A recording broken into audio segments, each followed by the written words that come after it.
How to fix invalid distinction address on Moto G77. Let's start the video. If you want to fix this problem, open quick settings panel, so just swipe down and you will see turn on flight mode and turn off flight mode. Turn on or turn off flight mode 1 to 3 times. After the process, go back to home screen. You will see your problem is solved, but if it not solved, go to app library, scroll down and click on settings app. Now in setting, scroll down and click on apps.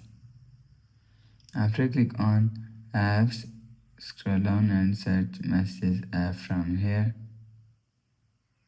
Click on messages app. After click on messages app,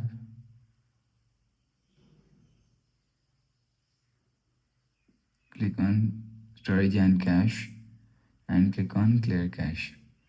After click on clear cache, go back to home screen.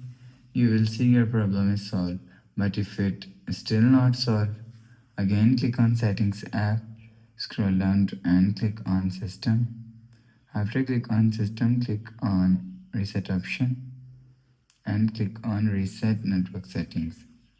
After click on reset network settings, go back to home screen. You will see your problem is solved. So that's how you can fix invalid distinction address on Moto G77. If you like the video, please subscribe. Thanks for watching.